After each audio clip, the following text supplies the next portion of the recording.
On l'appelait Si Hakim, son image est ancrée dans la mémoire de tous les Algériens, son parcours aussi.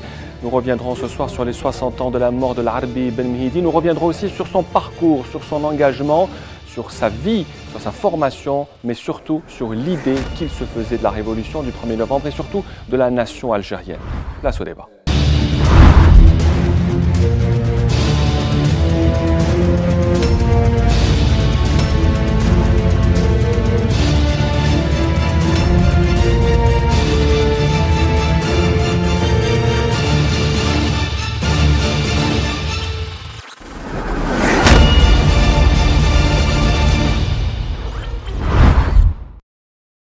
Bonsoir à tous, bienvenue à ce nouveau numéro de Place au débat. L'Algérie célèbre cette année l'anniversaire de la disparition de l'Arbi Ben Mhidi. Ça fait 60 ans que ce héros que tous les Algériens ont l'impression de connaître, eh bien, il nous a quittés il y a tout juste 60 ans, dans la nuit du 4 au 5 mars 1957, assassiné dans les conditions qu'on connaît, même si ça a été maquillé en suicide. Ces 60 ans nous donnent l'occasion de revenir sur le parcours d'un homme exceptionnel. Pas seulement le combattant, l'Arbi Ben Mhidi, mais surtout l'homme politique, l'intellectuel, celui qui avait une idée de la nation algérienne, celui qui voulait bâtir une nation algérienne. Et nous allons en parler avec nos invités. Bonsoir, Blaïd Abben. Bonsoir. Vous êtes professeur en médecine et essayiste.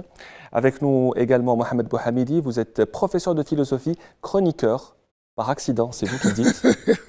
Rachid Raïs, bonsoir, vous êtes cinéaste. Bonsoir. Vous connaissez bien la vie de l'Arbi Ben Mhidi parce que vous avez fait son film et vous êtes passé par bien des péripéties pour que ce film puisse un jour voir le jour. Et c'est pour très très bientôt le film l'Arbi Ben Mhidi. Pour vous plonger un peu dans le bain de cet anniversaire, on retrace en quelques secondes le parcours exceptionnel d'un homme exceptionnel. Cela fait déjà 60 ans que nous a quitté le grand et illustre révolutionnaire l'Arbi Ben Mhidi, décédé la nuit du 3 au 4 mars 1957. À cette occasion, une rencontre a été organisée conjointement par Radio M et la famille du martyr afin de retracer son parcours. L'Arbi aimait son pays plus que sa propre vie. Il était mordu de politique et son engagement était sans surprise pour nous, car il ne pouvait pas être autre chose que l'homme qu'il a été, a indiqué Drifa Hassani, sœur de Ben Mhidi, présente lors de cette rencontre. Révolutionnaire dans l'âme, Ben Mhidi avait décidé d'interrompre ses études et de rejoindre les scouts, un signe de son début d'engagement. À peine âgé de 20 ans, Ben Mhidi rejoint le PPA, parti du peuple algérien. En 1947, le PPA et le MTLD, Mouvement pour le triomphe des libertés démocratiques, mettent en place l'organisation spéciale paramilitaire OS pour préparer la lutte armée. L'Arbi Ben Mhidi y était chef du Constantinois. Dissoute en 1950, 400 de ses membres sont arrêtés. L'Arbi Ben Mhidi parvient à échapper à l'arrestation. Je me souviens qu'en rentrant de l'école ce jour-là, je trouve devant la porte Rabh Bétat qui me donne un bout de papier et me demande de le donner à l'Arbi. Il me dit « Tu lui donnes dès qu'il rentre, ne le laisse pas enlever ses chaussures ou faire sa prière », se souvient Drifa Hassani. De retour à la maison, elle remet le papier à Ben Mhidi. Un instant après, il informe sa famille qu'il partait en voyage. Une fois la crise passée, l'OS se reconstitue. En 1953, lors d'une réunion, les rôles sont répartis pour le 1er novembre et Ben Mhidi est chargé de l'Oranie. 4 mois après le déclenchement de la lutte armée du 1er novembre, l'Arbi Ben Mhidi se déplace au Caire pour constituer une base logistique d'armement. Il retrouve là-bas la délégation extérieure, notamment Ben Bella et Boudiaf. Après la bataille d'Alger, plusieurs membres du CCE sont arrêtés. Ben Mhidi se réfugie dans l'appartement de Ben Khadda à Alger. Le 23 février 1957, la police l'arrête à cet appartement. Il sera assassiné dans la nuit du 3 au 4 mars dans la Mettidja. À la fin de la rencontre, sa sœur Drifa rappelle une pensée du shahid. Il était contre que son frère monte au maquis. Il lui demande de faire des études et de la musique. Il lui disait à l'indépendance, on aura besoin de gens instruits. Et nous reviendrons au cours de cette émission sur le rôle qu'a joué l'Arbi Ben Mhidi au sein de l'OS, l'organisation spéciale. Alors nous allons revenir avec vous, les invités, surtout vous, Blaïd Abben, sur d'abord la rencontre exceptionnelle de samedi dernier qui a eu lieu sur l'engagement, sur la vie, sur le parcours. On parle souvent du combattant, du shahid, mais on oublie de parler de l'homme politique, de l'intellectuel qui était imprégné culturellement et idéologiquement dans l'histoire de la Révolution. Tout à fait. Ce que j'ai l'habitude de dire, c'est que l'Arbi Ben Mhidi paix à son âme, et Darah Shuhada. C'est un homme dont l'engagement était total et plein, c'est-à-dire dès le départ. Il est né pratiquement avec la cause nationale. Il avait bien entendu une vision politique qui s'est progressivement étoffée. On peut dire que la première phase, c'était la phase du nationalisme sentimental, c'est la phase scout, la phase sportive, parce que le sport était intimement lié à la cause nationale. Et puis, progressivement, les choses vont s'étoffer politiquement, et c'est pour ça que, à l'âge de 20 ans, l'Arbi Benmehidi s'est dirigé de manière tout à fait logique vers le nationalisme indépendantiste, c'est-à-dire maximaliste. Il s'est engagé dans le PPA à l'âge de 20 ans, c'est-à-dire en 1943.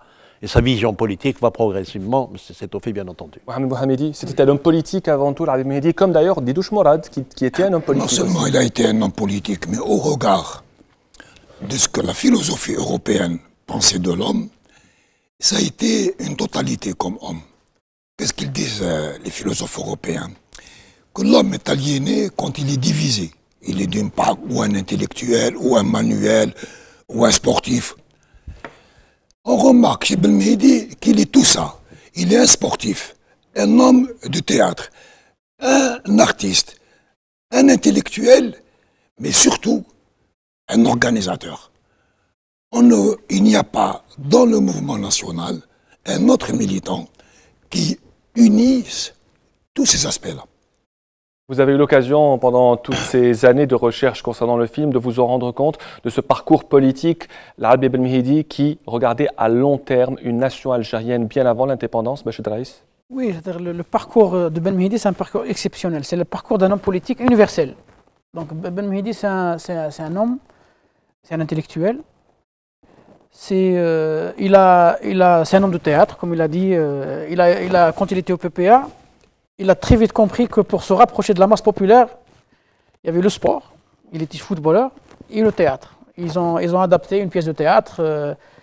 C'était un fan de Lorca, de Brecht. C'est un homme politique d'un parcours universel, humaniste. C'est un philosophe autodidacte en plus. C'est pas quelqu'un qui a fait des grandes études comme certains. C'est un grand autodidacte, grand lecteur. C'est dommage qu'on n'a pas beaucoup parlé de ces personnages pendant les 54 ans d'indépendance. C'est-à-dire qu'on a accès, pratiquement tout ce qui a été filmé, tout ce qui a été écrit, a accès sur les batailles, sur les maquis. On a négligé un peu ces hommes-là, l'élite politique, ce qu'on appelle l'élite politique. Ils sont nombreux. Il y a Abban, il y a Benmehidi, Didouche, Ben Khadda, Saad Ahleb, Farhad Abbas. Et moi, je me suis dit, il est temps aujourd'hui de faire un film sur l'un de ces hommes-là, Benmehidi. En plus, Benmehidi, si on le compare par rapport au contexte actuel, Benmehidi, c'était le fédérateur. C'était le fédérateur. Parmi tous les autres, c'était le fédérateur. L'homme qui rassemblait. Ouais, pourquoi fédérateur? Fédérateur parce que chaque fois qu'il y a eu des conflits, c'est Benmehidi qui arrive à rassembler, à fédérer tout le monde, à faire le consensus, à négocier. Si le diplomate, d'ailleurs on l'appelait le fondateur. Il avait cette qualité, Blaid Abban. Oui, il était consensuel. D'être consensuel. Je pense que consensuel, c'est-à-dire qu'en fait, on appelle l'âme blanche de la révolution algérienne. Donc à ce titre-là, il n'avait pas de contradicteur, parce qu'il avait une ligne tout à fait claire. Et il n'avait pas d'ennemis. Bon, on en parlera plus tard dans l'émission. Oui, mais on peut le dire, mais parce que c'était un puriste aussi. C'est un idéaliste, un puriste. Il ne peut pas voir une chose de travers et ne pas le dire. Donc on reviendra, je pense. Alors Bachid Raïs a parlé des études, de son parcours un peu culturel et intellectuel. Il faut aussi préciser que, vous l'avez dit dans la rencontre de la dernière fois, c'est que pour lui, l'islam était un substitut de nationalité. Il a appris le Coran par cœur en fréquentant en même temps l'école française. C'était son choix. Tout à fait. En fait, c'était la condition de tous les jeunes Algériens. D'abord, il est né dans un milieu religieux, il a évolué dans un milieu religieux, mais à l'époque, il ne faut pas oublier que les Algériens étaient des étrangers dans leur propre pays. À ce titre, ils avaient un seul point d'ancrage, c'était l'islam. Donc l'islam était le substitut de la nationalité. À défaut d'algérianité, on n'avait pas d'algérianité. Il y avait ce qu'on appelait les Algériens à l'époque, c'était les colons. C'était les colons qu'on appelait les Algériens. Bien sûr. Et les autres, c'était des indigènes. Les indigènes, la formule d'étrangers dans leur propre pays était une formule qui était. Il a exploité cet apprentissage à l'époque, c'était quelque chose qui était très courant. tout le monde se disait musulman par opposition au bloc européen qui, lui, se disait algérien. La formation religieuse était importante pour lui dans son parcours politique et révolutionnaire, Mohamed Bouhamidi? D'abord, elle est naturelle à cette époque et elle est naturelle dans la société algérienne. On ne peut pas y échapper. Ce qu'il faut remarquer à propos de Ben Mehdi, je reviens sur la question de la totalité, c'est parce qu'il a été un homme total qu'il s'est opposé au colonialisme sur la totalité de ses fondements culturels, politiques, idéologiques, etc. Qu'est-ce que c'est Ben Mehdi? Il est un des porteurs d'une pensée moderne et laïque. Dans le mouvement national, c'est les premiers à utiliser des concepts qui sont des concepts modernes, comme le peuple algérien. Il était laïque, Ben Mehdi? Il n'y a pas, dans toute la documentation de la révolution algérienne, une référence à un État théocratique. Il n'y en a pas. Enfin, à moins que je me trompe, mais je ne pense pas. Il n'y en a pas. Quand ils font le congrès de la Soumam invite aussi ceux qui habitent en Algérie, qui ne sont pas de confession musulmane, à intégrer le peuple algérien. Ils le font. Il n'y a pas de... Notamment des juifs et des chrétiens qui ont fait partie aussi du mouvement révolutionnaire. Bien sûr. Ouais. Non seulement cela, mais il dit ceux qui acceptent l'idée d'un État national algérien, ils sont les bienvenus. Alors qu'est-ce qu'il ramène? Qu'est-ce qu'il ramène Ben Mehdi et d'autres? Mais à mon avis, surtout Ben Mehdi. C'est le passage de ce substitut de nationalité par la religion à la construction d'une conscience nationale politique qui n'est plus liée à la religion. Mais grâce à la religion. Mais Mais qui n'est pas liée à la religion. Non, il le dépasse. Ouais. Il le dépasse. Alors qu'est-ce qu'il dépasse? Il dépasse à la fois l'identité ancrée dans la religion, l'identité ancrée dans la région, l'identité ancrée dans les tribus.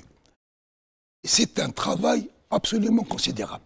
Rachid Raïs, engagé, moderniste et laïque, est-ce que vous l'avez constaté en parcourant un peu la vie de la Oui, si Bouhamidi parle de laïcité avec le contexte actuel, mais ils étaient aussi laïcs à leur manière. Oui. Voilà, donc c'est vrai que Ben Mehdi n'a jamais utilisé la religion pour ses combats. Au contraire, lui et Abban, ils ont tout fait pour éviter que cette révolution ait une connotation religieuse. Ils le disent d'ailleurs. Parce que ce n'était pas une révolution religieuse. Ben Mehdi, la religion pour lui, c'était spirituel. Il n'a jamais mis en avant la religion. On n'a aucun document aujourd'hui qui prouve que Ben Mehdi a mis en avant la religion. D'ailleurs, on a trouvé des archives quand il faisait les réunions d'ISIS, et même quand il allait se retirer pour prier, discrètement, il n'a jamais mis en avant la religion. La révolution algérienne n'a jamais été une guerre religieuse. Donc, contrairement à toutes les manipulations aujourd'hui qui sont en train de se faire. Et moi, dans le film, je mets les points sur ça. La religion, c'est spirituel. Et donc, il n'a rien d'autre. Alors, il y a eu une étape importante dans le parcours de l'Arbi Ben Mehdi et Belhaïd Abban, c'est évidemment les massacres du 8 mai 1945. Ça l'a forgé, comme ça a forgé plein d'autres militants algériens qui avaient, ce jour-là, décidé de s'engager pour une Algérie indépendante. Tout à fait. Je voudrais juste revenir sur la question de la religion. Il faut se remettre dans le contexte de l'époque. Pour les Algériens, comme dit Berck, il dit que c'était la seule lueur de la nuit coloniale. Donc tout le monde s'accrochait à la religion parce qu'il n'y avait pas autre chose. Mais je suis tout à fait d'accord avec Bachir et avec Mohamed. La religion n'a pas été, il ne voyait pas la nation algérienne à travers la religion. Il avait une vision politique. Mais la religion, y compris d'ailleurs pendant la guerre de libération, elle a servi de levier. Ça, on ne peut pas le contester. Beaucoup de moudjahidines faisaient des embuscades au cri de Allah. C'est comme ça. Ouais. Mais ça a servi de levier. Et l'esprit de la Soumam, le paradigme de la Soumam, c'est un État national basé sur la citoyenneté. La religion, d'abord, c'était une question qui fâchait, surtout si on voulait le soutien du monde occidental. Donc la religion a été mise de côté, non pas pour la rejeter, mais pour faire cette grande opération de séduction vis-à-vis de l'opinion publique internationale. C'est ça la Soumam. Alors maintenant, le 8 mai 1945, c'était une véritable cassure dans le mode de pensée des nationalistes algériens, en tout cas dans ce qu'on appelle les radicaux, ce qu'on peut appeler également les activistes. L'Arbi Ben Mehdi, Pour lui, nous l'avons suffisamment souligné, vision politique, lutte politique. Le 8 mai 1945 a marqué un tournant, il y a un changement de paradigme dans la vision de la libération du pays, c'est-à-dire il est temps de passer à autre chose, c'est de penser à la lutte armée, mais toujours sur le mode politique, c'est-à-dire faire la révolution, non pas tuer pour tuer, mais déjà se profiler la primauté du politique sur la question, sur la violence armée. Et quand on dit l'Arbi Belmhidi, qu'est-ce que vous pensez-vous que vous inspire ce nom, ce parcours? Asma Laïd est parti pour vous poser la question. Voici vos réactions sur le parcours de l'Arbi Belmhidi. L'Arbi Belmhidi reste l'Arbi Belmhidi. Les colons l'ont dit, si j'avais, je crois que c'est Bija ou je ne sais pas quel général qui disait, donnez-moi 10 bonhommes comme lui, je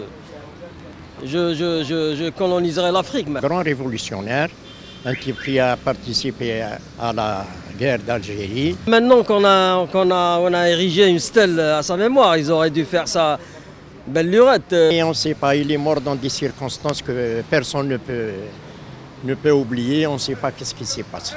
Un grand homme de la Révolution, un exemple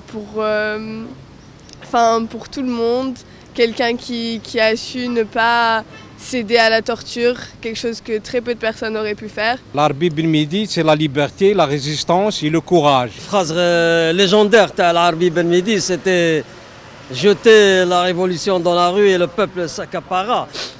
Et il disait aussi aux colons, donnez-nous vos avions, on vous donnera le cadre. Voilà quelques impressions d'un martyr dont l'image reste ancrée dans les mémoires collectives.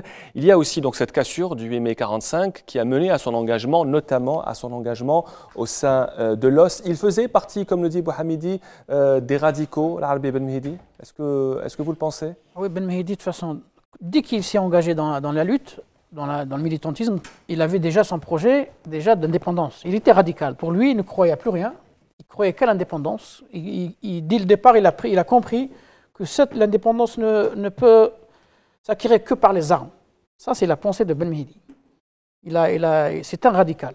Il a compris très vite que le colonialisme ne peut partir que par la lutte armée. Donc au sein même de l'OS, il faisait partie de ceux qui préparaient donc, la révolution du 1er novembre 1954. Ah oui, Belmhidi a pris la direction de l'OS à Biskra, et puis à Constantine. Et oui, bien sûr, il a fait... C'est-à-dire Belmhidi a été repéré par Belouizdad. Mohamed Bouhamidi. Alors, les concepts que lui utilise, bon, pas seulement lui et d'autres parmi l'OS qui vont préparer le 1er novembre, sont des concepts politiques absolument universels. Alors, le concept de révolution ou de réforme, eux, ils vont s'opposer aux idées réformistes et pour ramener la révolution. Ils introduisent en préparant le 1er novembre, une véritable révolution culturelle. Ils changent le langage, ils changent les concepts, et ils ne les changent pas simplement en paroles, ils les changent en organisant un mouvement, on lance ensuite le CRUA, qui va être le porteur de ces idées, qui va les diffuser dans le peuple, qui va transformer. Il y a, comment on appelle ça, une véritable mise à jour politique de notre peuple pour faire face à une puissance coloniale qui est, elle, totalement moderne. Il fallait donc qu'on sorte de ces ancrages, de ces visions traditionnelles qui nous avaient empêchés, ou qui avaient empêché nos ancêtres, d'opposer un front uni à la conquête coloniale. Donc, Belmhidi est, à mon avis, un des meilleurs représentants, ce n'est pas le seul, mais probablement le meilleur représentant de cette modernisation de la pensée politique qui se traduit en mise en place d'une organisation politique capable donc de mener cela. Il lisait, comme Aït Hamid d'ailleurs, il lisait le Que faire de Lénine. Ce Que faire de Lénine, comment faire, que faire et comment faire, a été le livre de chevet de l'ensemble des révolutionnaires du monde entier. Il les a aidés à se forger une personnalité politique non, l'organisation. L'organisation. Non, Aït Ahmed, dans ses mémoires, il le dit, c'était son livre de chevet. Il le lisait pour tirer des leçons pour mettre en place l'organisation. Ce n'était pas du tout une question idéologique, ni une question d'appartenance à l'international communiste, pas du tout. C'était mettre en place la forme la plus efficace et la plus moderne de dans cette perspective.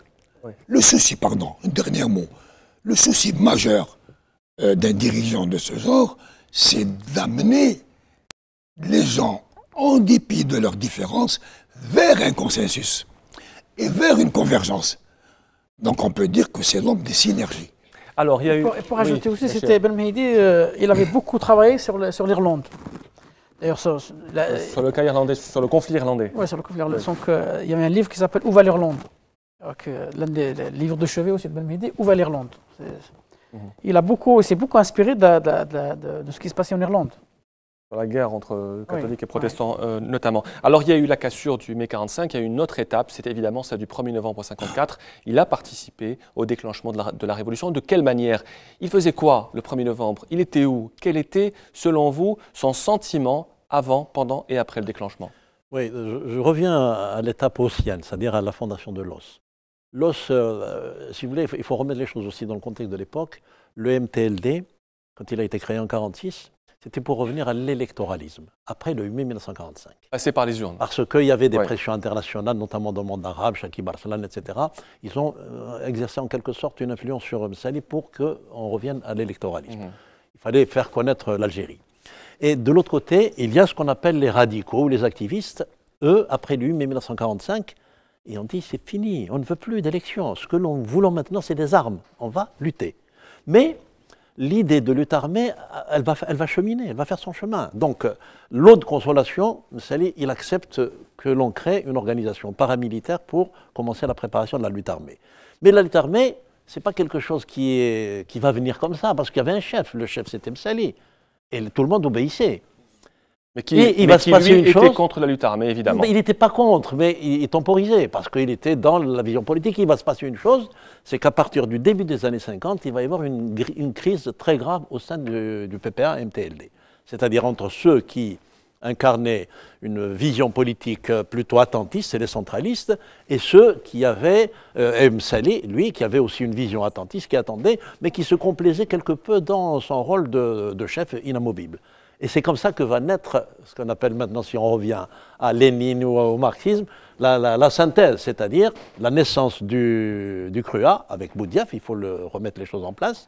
Bien sûr, la spécificité de Ben Mehdi, c'est qu'il a fait partie de tous les mouvements, de toutes les pointes vers la lutte armée.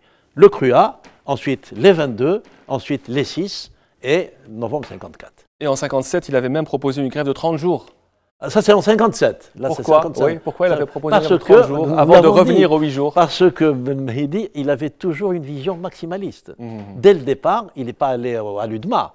On s'était posé la question pourquoi il n'est pas devenu centraliste, pourquoi il n'a pas été à l'UDMA, pourquoi il n'a pas été chez les ulama. Il avait tout de suite une vision maximaliste, la vision de l'indépendance. Mais la vision de l'UDMA et des oulémas était totalement différente de celle de Mehdi. Bien sûr, mais l'ulama ou l'UDMA, à partir de, on peut dire pour Farhad Abbas, à partir de 8 mai 1945, la naissance des AML, ils avaient déjà une vision de la séparation de l'Algérie vis-à-vis de... Pour rappeler seulement que les oulémas ont rejoint la révolution en 1956. Absolument. Alors, pour revenir à votre film, ça a été une longue bataille aussi. C'était votre bataille, Béchir Deraïs. Nous avons quelques images que vous avez bien voulu nous donner, celle du making-of de ce film. Quelques images de la Casbah, je crois. De la Casbah aussi, l'Arabie Mehdi. Nous allons voir ces images de ce making-of de ce film très, très attendu.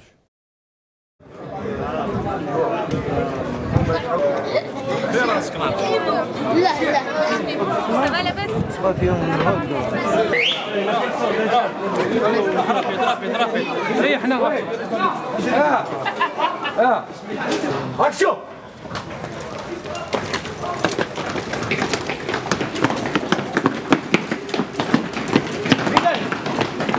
Allez les gars, courage. Allez les gars, courage. Super.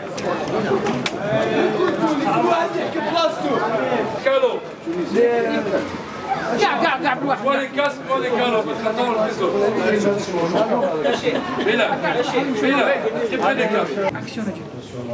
Action.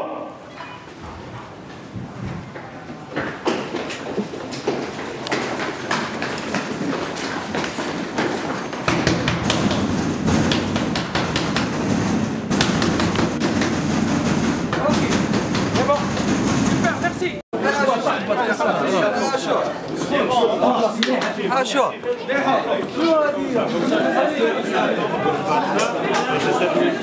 D'accord, فهمت. Compris. Hein? Jusqu'à la séance. Jusqu'à la... ce qui passe. Oui, oui. خلينا الباساج. خلوا لهم الباساج هنا. موتور.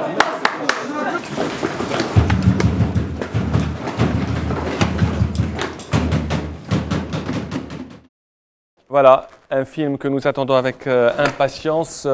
La sortie est prévue pour quand? La sortie cinéma, elle est prévue au mois de septembre.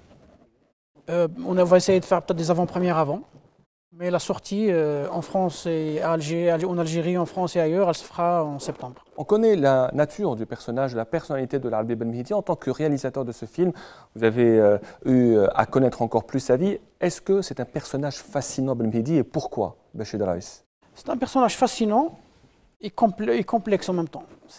Pourquoi il est fascinant? Il est fascinant parce que c'est quelqu'un qui a l'admiration de tout le monde. Pas uniquement de ceux qui ne l'ont pas connu, parce que ceux qui l'ont connu, ceux qui vivent avec lui. Tous les témoignages aujourd'hui, tous les livres que nous avons lus, qui créés par ses compagnons, que ce soit Babarda, ou par Saad Hleb, ou par Aït Ahmed, il témoigne de cette admiration. Fascinant pourquoi? C'est un homme humaniste, universel, intellectuel. C'est un personnage qui a fasciné les femmes. Benmehidi, c'est tous les témoignages que nous avons récoltés, c'est quelqu'un qui a toujours défendu égalité homme-femme. Il y a des femmes aujourd'hui. À l'époque. Ouais. À l'époque. Ouais. Il y a des moudjahidates aujourd'hui qui sont vivantes. On peut citer Madame Mesli, Fadela Mesli. On peut citer Madame Belmehoub, qui ont eu la chance de le connaître dans les maquis de la Wilaya 4. Pas plus tard qu'avant-hier, Madame Mesli, elle me disait, je n'ai jamais pensé de ma vie que j'allais parler de théâtre de Brecht dans un maquis dans la Wilaya 4. Donc, à un moment donné, autour d'un dîner, Benmehidi qui sort un livre de Brecht, qui leur pose la question si vous connaissez Brecht. Est-ce que vous connaissez Brecht? C'est ça, Benmehidi. Et voilà, et nous découvrons en exclusivité des images que vous avez bien voulu nous prêter, nous donner, Bachir Raïs. Ce sont des images donc, du film, l'Arbi Benmehidi, notamment avec Khaled Ben Issa et bien une autre brochette d'acteurs et d'actrices très connus. Avant de parler du terrorisme, qui est très important, vous voulez en parler maintenant, Mohamed Hamidi, allez-y. C'est le concept, parce que, bon, Benmehidi, ce n'est pas simplement les concepts politiques. Bon, c'est merveilleux, c'est sa totalité, ça dirige Brecht. C'est quelqu'un qui a vu une vision globale du monde. Il était donc un homme qui avait une vision unifiée. Benmehidi et d'autres. Mais Benmehidi va être sur le devant de la scène parce qu'il va le mieux utiliser les concepts de la guerre de libération. Guerre guérilla. La guerre urbaine, c'est véritablement un des fondateurs des éléments clés de ce que ça appelle la guérilla urbaine. Et qu'est-ce qui me fait de la peine quand je pense à lui? C'est lorsque il est obligé, lui et les autres responsables de la zone autonome, de répondre à l'attentat terroriste de la rue de Thèbes, fait par les ultras français, par la main rouge, etc. Il va être obligé de répliquer par les bombes des bars automatiques. Notamment le Mikbar automatique, etc. Le Mikbar, etc. Ouais. etc. Et autour de ce fait précis, il va y avoir une bataille des mots, une bataille de concepts. C'est une des formes du contre-terrorisme. En réalité, l'Arbi Benmehidi, quand il accepte de faire ces actions, ce sont des actions de contre-terrorisme contre le terrorisme des pieds noirs eux-mêmes. Et cela Que plus tard, on en arrive à Nice. Et qu'un type comme Sansal, Voilà Sansal. bien sûr, il va dire aux Français, voilà, ce terrorisme à bas coût, à coût faible, on l'a déjà appliqué contre vous à Alger. Donc il va attaquer Belmehdi. Je vois une seule réaction, c'est dans le HuffPost, Saadoun, qui réagit en disant, ça c'est une insulte à la mémoire d'un de nos plus grands héros. Il n'y a pas d'autre réaction. Alors, qu'est-ce que je veux dire? C'est que l'État national, celui que nous avons aujourd'hui, il a été fondé par qui? Sur la base de quels concepts, de quelles idées, de quels symboles? C'est ceux-là, ceux de la guerre de libération. Et c'est la question, qui mérite. Or, ils ne les défendent plus. Non seulement ils sont oubliés, c'est-à-dire le fait qu'on parle de Belmehdi aujourd'hui, c'est le coup de colère, le coup de gueule de la société civile. De sa sœur, de Bled. C'est vrai que, si je peux me permettre, c'est vrai que pour que l'opinion publique sache que les attentats de Milkbar, de l'automatique, de la cafette, ils n'étaient pas les premiers attentats. Avant ça, les ultras avaient fait 57 attentats avant.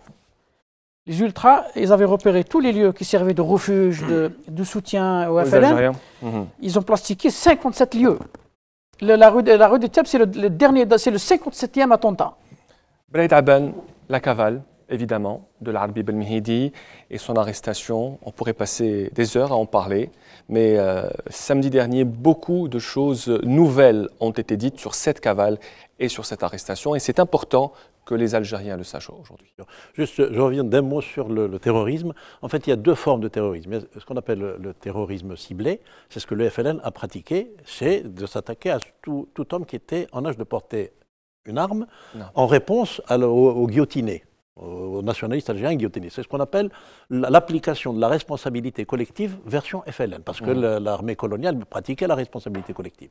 Ensuite, un tournant, c'était l'attentat de la rue de Thèbes, c'est ce qu'on appelle le terrorisme aveugle. Femmes, enfants, vieillards, tous morts, 73 morts à la Casbah. Il y a eu des états d'âme du FLN pour décider de répliquer par ce qu'on appelle la stratégie de la bombe. Ils en ont discuté, Ben Belmehdi, Dahlab, etc. Tout le CCE revenu de la Soumam, qui avait fait du primat du politique sur le militaire un axe central de la lutte, ils étaient obligés de le remettre en question. Donc, on a avalisé la stratégie de la bombe pour répondre à ce qui s'est passé à la rue de Thèbes. Voilà. Donc, maintenant, on revient sur la cavale et l'arrestation. La cavale. Il faut dire que la répression de la 10e division parachutiste à Alger avait atteint des proportions terribles, au point où tout le CCE avait imaginé partir, parce que l'arrestation de la délégation extérieure plus l'arrestation du CCE, c'était la décapitation de la Révolution. Donc il y a eu l'idée déjà de partir, mais l'Arbi a été pris de court. Il a été donc arrêté. Ça, on peut maintenant le dire. Arrêté quand exactement? Il a été arrêté le 22 février 1957. Où ça? Il a été arrêté donc du côté de la rue de Debussy, sur une petite ruelle. L'appartement de Ben Youssef Ben Khedda. C'est pas l'appartement de Ben Youssef Ben Khedda. Cet appartement a été loué par le biais d'une agence qui était au boulevard Mohamed V, boulevard Saint-Saëns à l'époque, qui s'appelle l'agence Zanetachi, qui était tenue par une dame. Oui. Et le courtier était un Algérien. Donc, qu'est-ce qui s'est passé? Ben Khedda dit c'est la désinvolture du hasard, c'est une malencontreuse désinvolture du sort qui a fait que l'Arbi Belmehdi a été arrêté. Ben Khedda précise, ça ne peut pas être Brahim Chergui. Moi, je suis intimement convaincu que Brahim Chergui est en dehors du coup, un peu aux téléspectateurs, parce que Brahim Chergui a été arrêté après Belmehdi, donc il ne pouvait pas le donner, Belmehdi a été déjà arrêté. Alors pourquoi est-ce qu'on a accusé Brahim Deuxièmement, quand on a arrêté Belmehdi, personne ne savait que c'était Belmehdi. L'armée coloniale ne savait pas que c'est. Lui-même s'est présenté pour avertir ses collègues du CCE.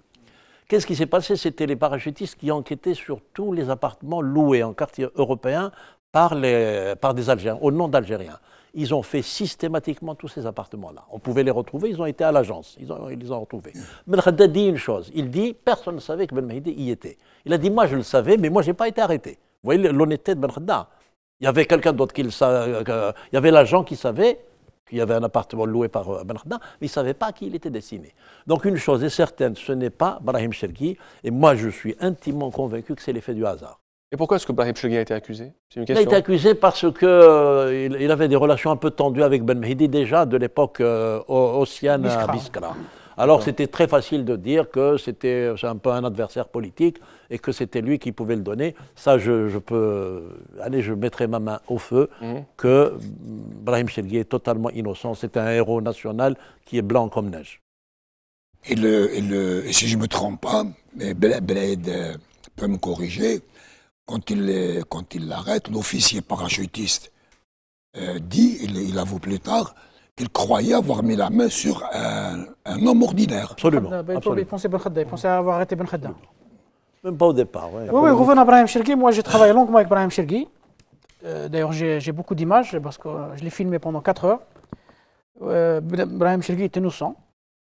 Moi, je l'ai dit, hein, même à l'époque, la sœur de Ben Mehdi, qui croyait un peu la version de Oujloudi Brahim Chergui, il est innocent. Elle croyait cette version? Oui, elle croyait parce que c'est la version qui était véhiculée à l'époque. Véhiculée, oui. Véhiculée, donc je lui ai dit Brahim Chergui, il est innocent. Et j'ai confirmé effectivement tous les témoignages, les archives. Brahim Chergui a été arrêté après Ben Mehdi. C'est les rapports qui ont été falsifiés pour faire croire que c'est Chergui. Et comme Chergui avait des rapports conflictuels avec Ben Mehdi depuis les années 40, et Chergui aussi, il a contesté la nomination de Yassef à la tête de la zone autonome. Moi, il me l'a dit. Branche militaire. La branche militaire. Donc Brahim Chergui voulait garder la branche militaire de la zone autonome. Et ça, c'est Brahim Chergui qui l'a dit. J'ai un film avec lui qui va bientôt diffuser, où il dit ça. Il dit, donc on m'a tenu ça. Il a contesté. Et comme c'est vrai qu'ils n'étaient pas les meilleurs amis au monde, donc on a lancé ces rumeurs, le pauvre. Et heureusement, bon, là, moi je dis, je mets avec les 10 mains, Brahim Chergui est innocent. Bon. Il ne peut pas être lui. Il y a eu aussi, l'Arbi Ben Mehdi n'avait pas que des rapports conflictuels avec Brahim Chergui, il y avait aussi des rapports très conflictuels avec Ahmed Ben Bella. On parle d'une gifle que Ben Bella aurait donnée à l'Arbi Ben Mehdi, mais vous contestez ce scénario. Non, c'était à l'époque en fait où l'Arbi était dans la délégation extérieure. Il y a eu des tensions. En fait, ce que contestait d'abord Ben Mehdi, c'était j'allais dire les clans qui étaient formés au Caire. Il y avait d'une part Boudiaf et Ben Bella, et d'autre part qui se considéraient plutôt comme des logisticiens à la recherche d'armes. Plutôt proche de l'Égypte? Très proche de l'Égypte, notamment surtout Ben Bella. Oui. Et puis il y avait Aït Ahmed et Khidar qui se considéraient plus comme des politiques. L'Arbi Ben Mehdi arrive, donc déjà les relations avec Boudiaf étaient plus ou moins altérées parce que c'était quand même de grands amis, ils ont travaillé très longtemps ensemble. Et puis il y a Ben Mehdi, comme il est toujours maximaliste et puis puriste et idéaliste, il a dit nous la révolution ne doit dépendre de personne, surtout pas de l'Égypte. Or Ben Bella était très très proche des Égyptiens et l'intimité de la révolution était mise à la portée des services secrets égyptiens, le Mukhabarat. Il y a d'autre part les cris d'alarme des maquis intérieurs qui demandaient des armes et on considérait, ça je ne peux pas porter de jugement sur ça, on considérait que Ben Bella n'en faisait pas assez. Et ça, c'était des reproches de Ben Mehdi vis-à-vis de Ben Bella. D'abord, l'intimité de la révolution. Deuxièmement, la question des armes. Et ça, il y a eu un emportement du côté de Ben Bella qui a levé la main sur Ben Mehdi. Mais il faut que je fasse une petite mise au point.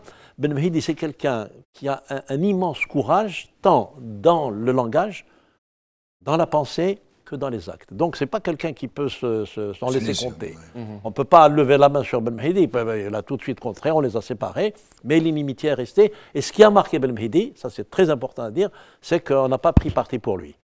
Notamment en Boudiaf, et ça a été quelque chose qui a déterminé. Ça l'a affecté, affecté que Boudiaf ne le défende pas. Ça a affecté que Boudiaf ne le défende pas. Ce qui signifie d'ailleurs qu'il va revenir en Algérie. D'abord, c'est le fait qu'il revienne 2 fois en Algérie. Ce n'est pas un planqué. Enfin, je ne vais pas dire que les autres étaient planqués. Non, mais ça signale un immense courage politique, physique, etc., mais surtout une immense conviction. Et cela signifie surtout que Ben Mehdi, depuis pratiquement son engagement en 1983, va tout le temps chercher à dépasser les divisions. Il va essayer d'empêcher que les divisions ne gênent la marche. Si tu me permets, juste une petite remarque, c'est l'un des rares dirigeants à revenir sur le territoire national et à mourir. En fait, ceux qui sont revenus sont morts. Il y a Lotfi, Amirouche, Ben Mehdi. Et Abban, quand il a voulu rentrer, On l'a également liquidé. Et il est mort assassiné dans la nuit du 3 au 4 mars 1957 dans la Mitidja. On ne connaît pas les détails du film. Est-ce que cette scène existe dans le film? On a reconstitué tous les détails de l'arrestation, de l'exécution. Tous les détails de l'arrestation. De l'assassinat. De l'assassinat. Ouais.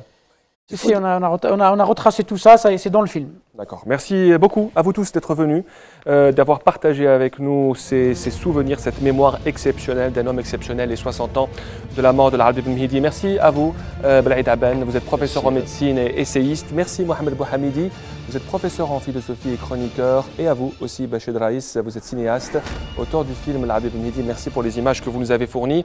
On se retrouve vendredi prochain. Merci encore pour votre fidélité.